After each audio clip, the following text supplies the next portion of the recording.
I am Nick Black. This is Tufi Saliba, CEO of HyperCycle. We're going to get right into the guts of it. This is This Week in HyperCycle. We are October 16th. Tufi, what is going on? How's it going? Amazing. A lot of great things.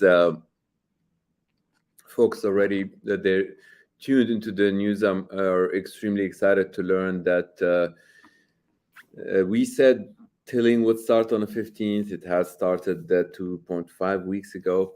And we're excited about that, yes. And it started for every single node that was purchased, with the exception of the big data centers, because they requested specifically not to.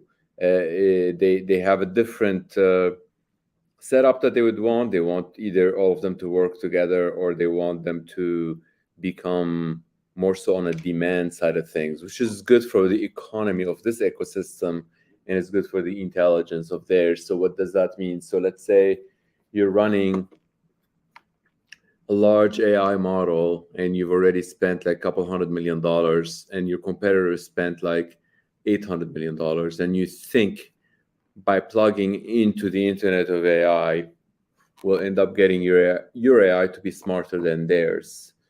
But you don't want them to go and get some of your intelligence in that competition.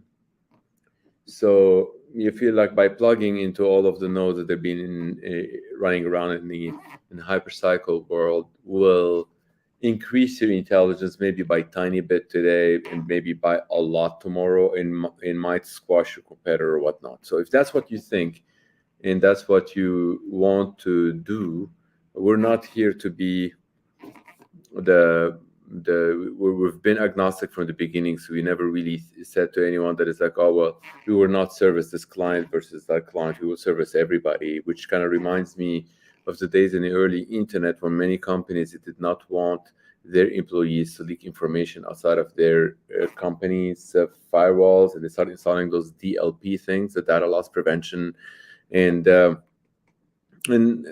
eventually they would all realize that it's a lot better off to kind of open up all of the things and let your employees be on the internet, and they're smart enough not to leak out the company's information, and to be more open to converse back and forth, and they become a lot more intelligent.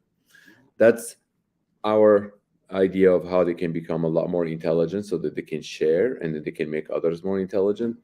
But if what they believe is that they themselves become a lot more intelligent without opening the back, I mean, who are we to kind of like judge them? They're just going to bring more money into the ecosystem. It's that they're not going to be supplying.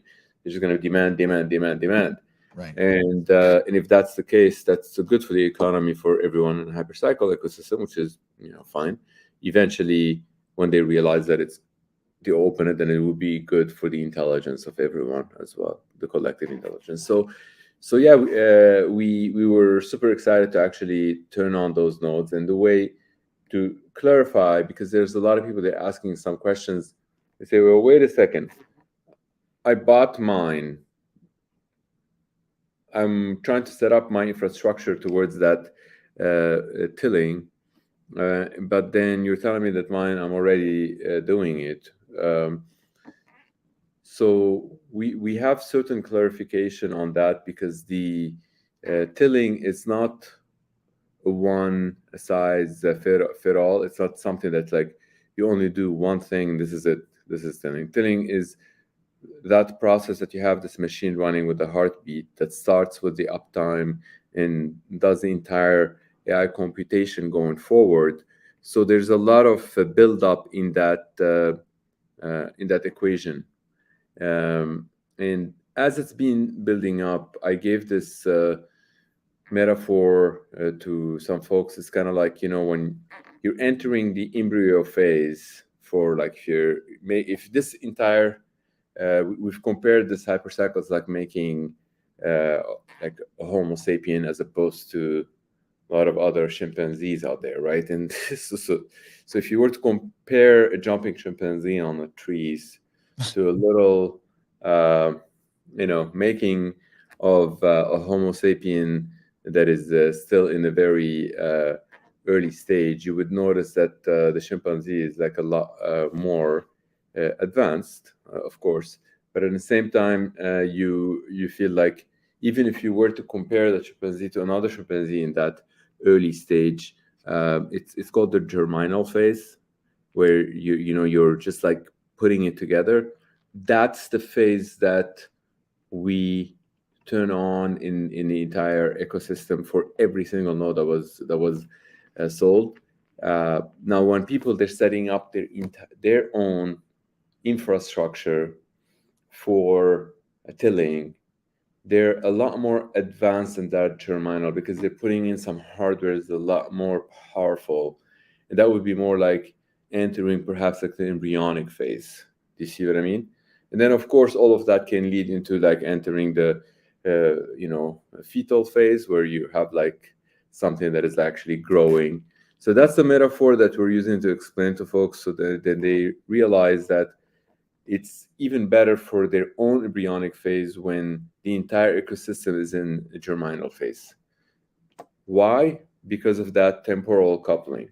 So in the temporal coupling, we've already in the last 2.5 weeks have about several million coupling that they actually happen. And when you turn on your node, and there's a massive amount that they're actually coupling with your tiny little nodes, it strengthens the signal that you have. So it's good for the entire ecosystem. So that's the clarification that I want to tell folks, and I want them to not to worry. We're just going at light speed here, so we don't have sometimes the ability to communicate all the details as they happen.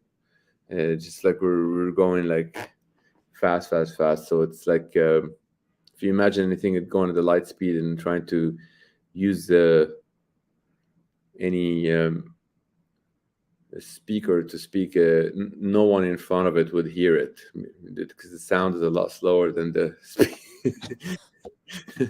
Right, so you can be speaking all you want, but like if you're going at light speed, you're never going to be able to tell anyone in front of you what's going on. Like you honk, you tell, whatever. It's like your the sound is a lot slower than the. For those of us 2 feet beneath the speed of light, when is the cutoff purchase date for license holders to receive this kind of 2+ months of automatic tilling credit? So where's the line in the sand? I have until X day to purchase a node license, and I will be able to get all of that retroactive tilling, versus after this day, I start at that point of one.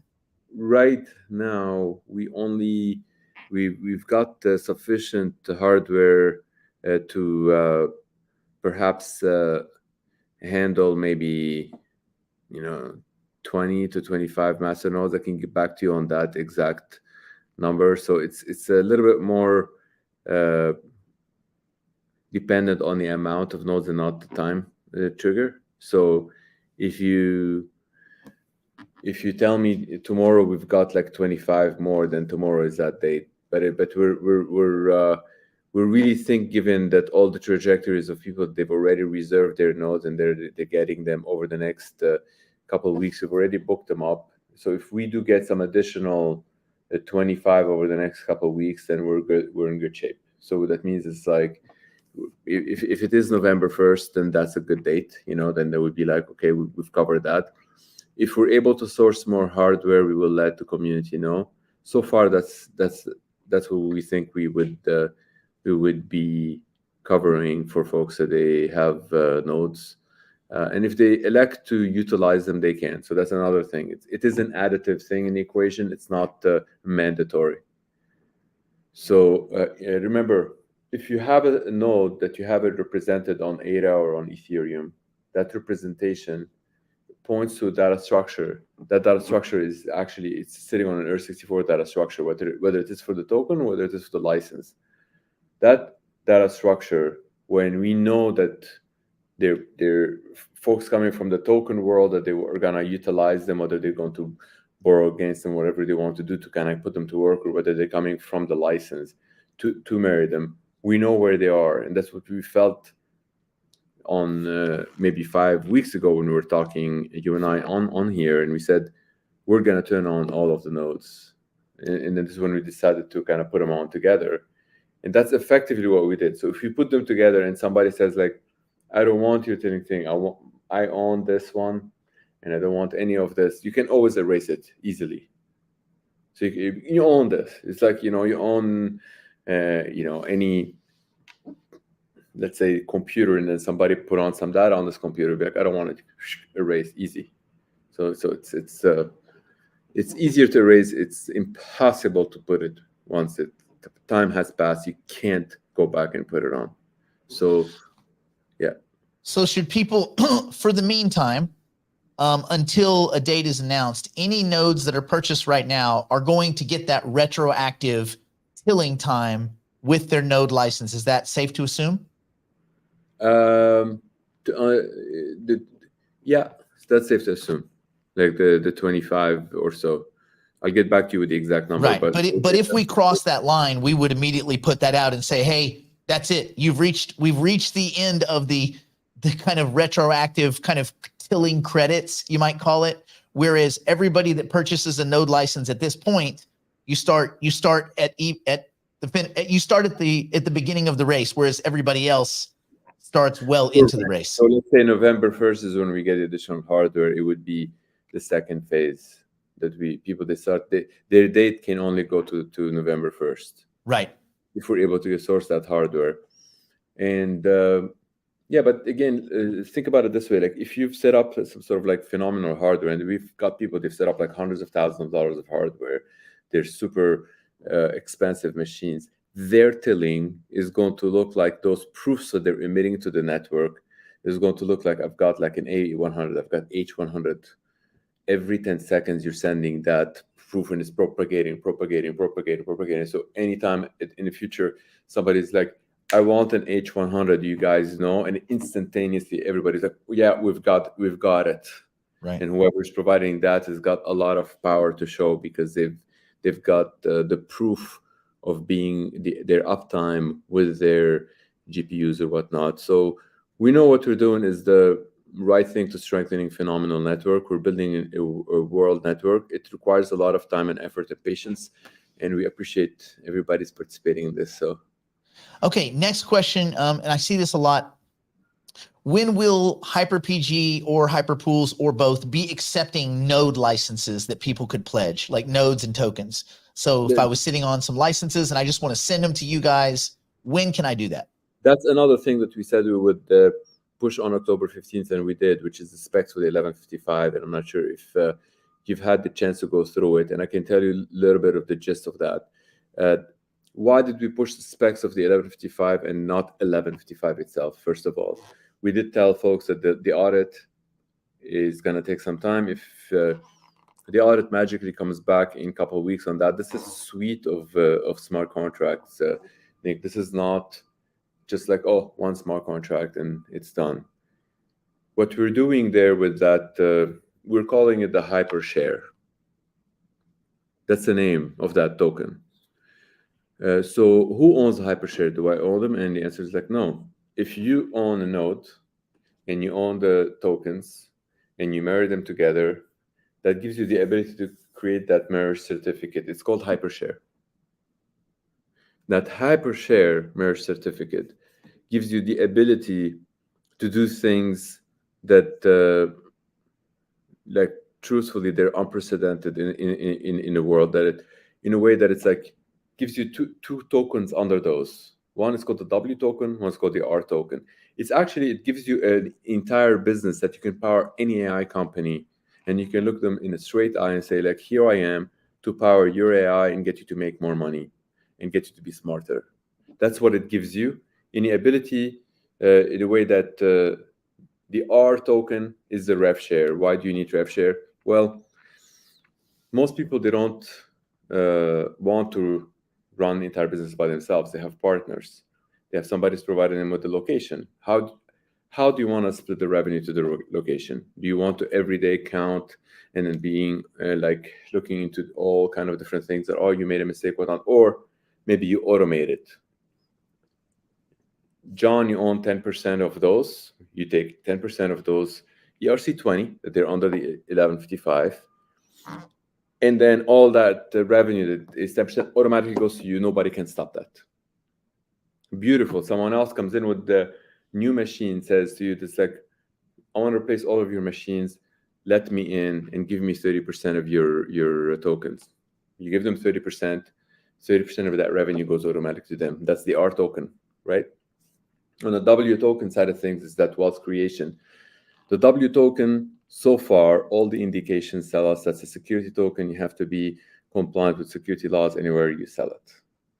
It's completely different revenue, right? Revenue, you pay taxes. If you are in the United States, you receive revenue, you pay the IRS or whatnot. If you are in the United States, you do the W token, you have to get a proper SEC assessment with the Delaware or whatnot, if you get a Delaware Corp. And if you want to have it even Delaware Corp, there are partners that you're partnering with that they would give it to you instantaneously. They're like, you built the business, you want to have partners, you need to compliant, here's the Delaware company, let's go and do it all compliant. That's beautiful setup that you can have a suite of smart contracts that go under it for the W token.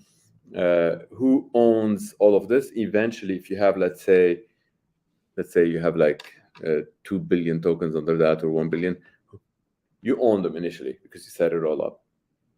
So you own all of the stuff without having to pay anything, just because you've had like this node and you have the HYPC, automatically own all of these stuff. Okay.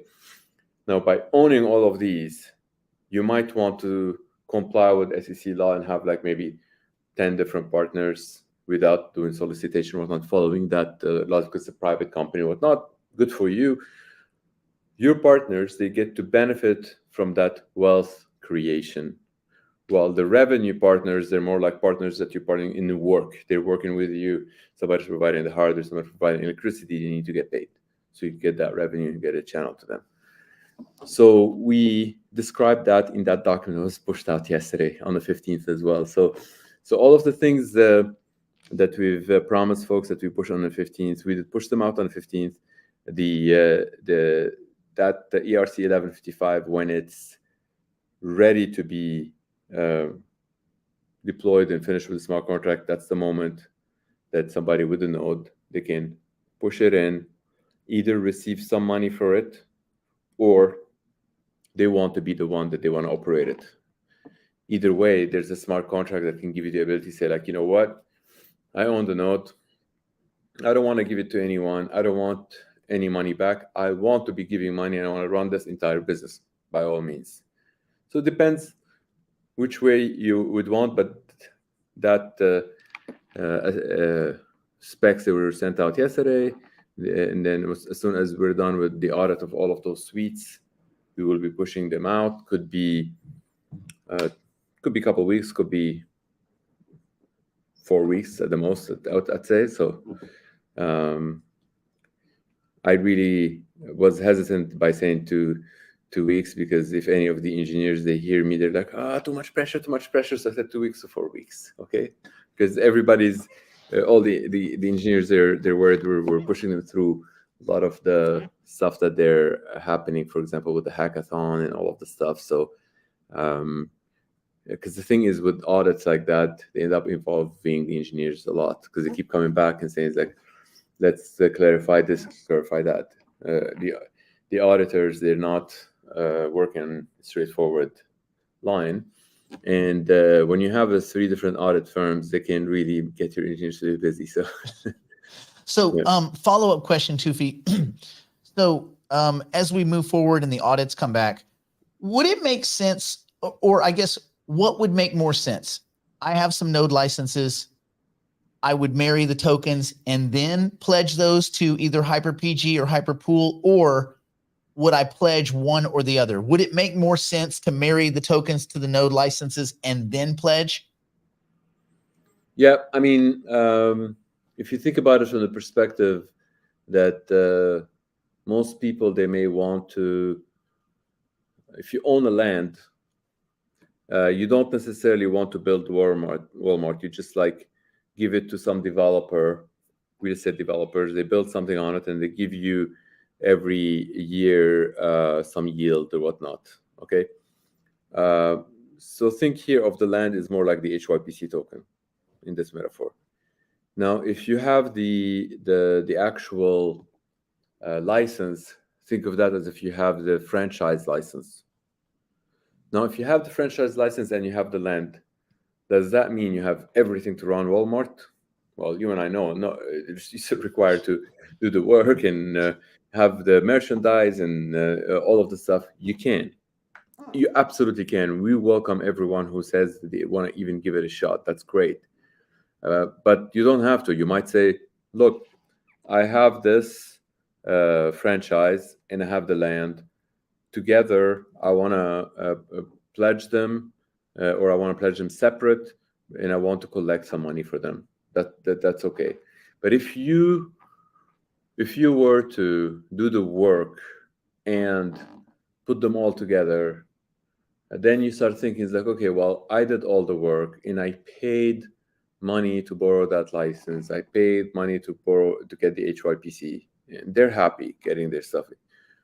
Who deserves that reputation and the proof of uptime and all of the stuff? Like, then of course you deserve it, and that's why there's the ERC 1155, because then you can take it on its own, say like, this is the thing that it had gained all of that value. And then if for whatever reason I have to change some of the elements there, I may not necessarily maintain the exact same reputation or computation because I've changed some infrastructure. You changed the tunneling into your thing, the name of your business from like Starbucks to Pete's Coffee Shop. Well, of course, you're not going to maintain the exact same reputation and all that, but you would still have certain things that you've maintained. So it's built on purpose like that, because it gives the token holders a little bit more power, right? Like any land, they tell you it's like location. If you have a land in a certain location and somebody's like, oh, well, I'm going to take this Walmart, put it in this other land, does that mean they're going to get the exact same everything else, like revenue and all that? And definitely not. It will be different, maybe a little bit better, maybe less, but it's not going to be the exact same if they swap that part. You see what I mean? So it makes sense to me that if I have a bucket of tokens and a bucket of licenses, together they're worth more than a bucket of tokens and a bucket of licenses. 100%. Right. 100%. Okay. That's what I wanted to clarify.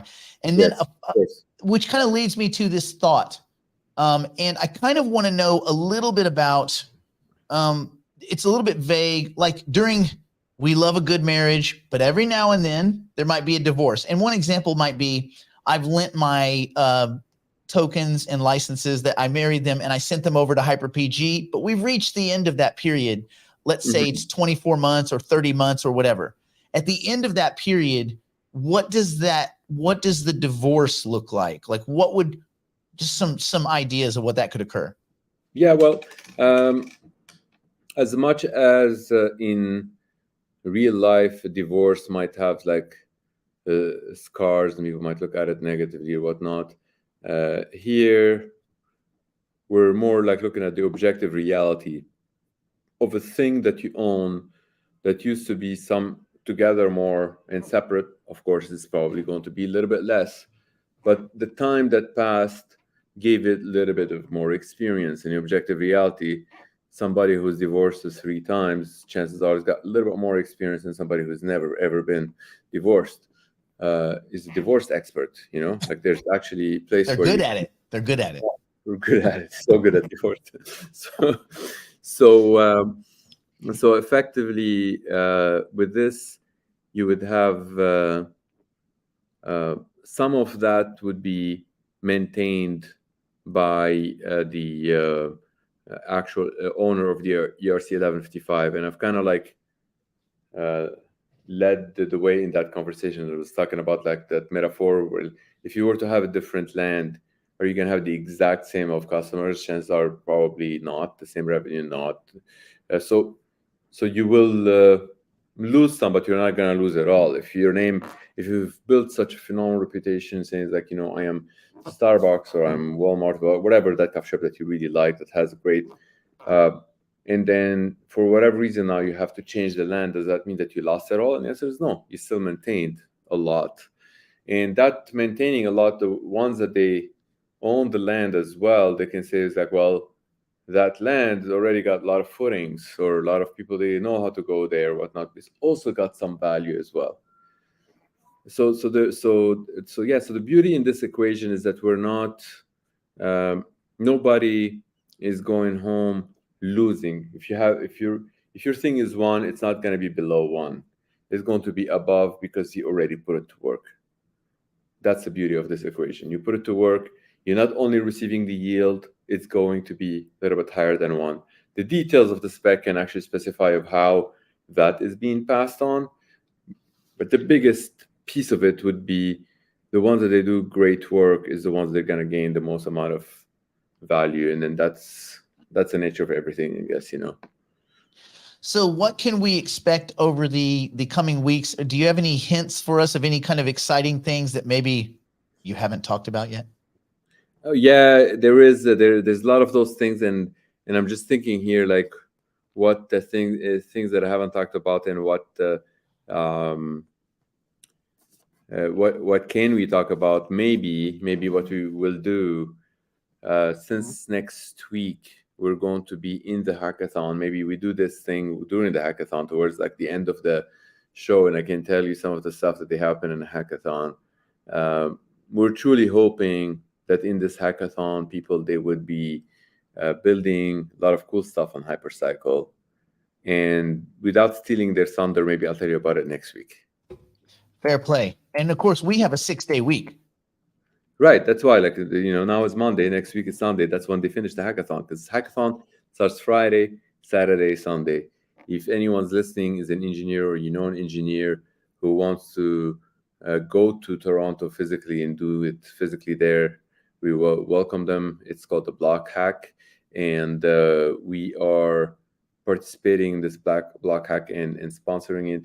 In fact, many of the Bitcoin Bay folks that they from inception of their Bitcoin Bay, they tell you that I was their first hackathon before any hackathon, when back in the early days of like Bitcoin and Ethereum and all of these things. So yes, I think these guys, they are excited to host HyperCycle, and they're going to be 5 prizes for the winners, including those devices, the Hyper AI box. So it's going to be handed to people. And I think the exciting part would be like if people, they're actually building on it, putting it in their kitchen, and then they're telling us news about it, of how it's actually making them money. That would be super duper exciting, because we promised everyone AI Compute would be in the spring. Now imagine that after next weekend, some folks start promising us using our tech, they're going to do it a lot sooner than spring. That would be great, right? So that's what we're hoping to hear. But again, I don't want to steal their thunder. Let's see what happens next week. Man, there's a lot. There's always a million questions. Okay, we'll do this again in 6 days, a HyperCycle week. Yes, and hopefully in a couple of days, if we want to have an in-between, it would be nice, because there's some stuff in the New York Tech Week that might evolve, but at the same time, there's some of the data points that would be nice for people to see. That telling, when we say 2.5 million coupling that happened in the last 2 weeks, it would be nice for people to visualize and see, like, holy shit, this thing is got some heartbeat, it's pumping, it's going.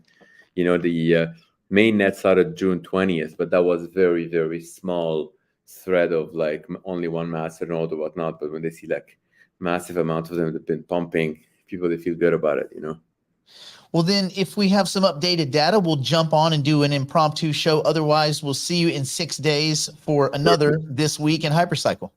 Awesome. Thanks so much, Nick. Be well.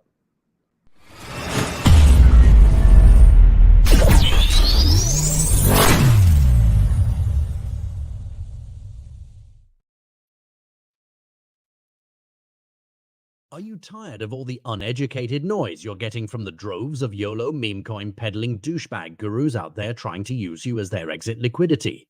Would you rather learn a competent university-level set of skills that will guide you in managing and investing for the rest of your life? Join us 3 days a week at Digital Investor. Develop your knowledge of game theory, cognitive bias, macroeconomics, monetary theory, investment theory, psychology of the crowds, and more. For more info on Digital Investor and how it can help you, reach out at nickblacknext.com.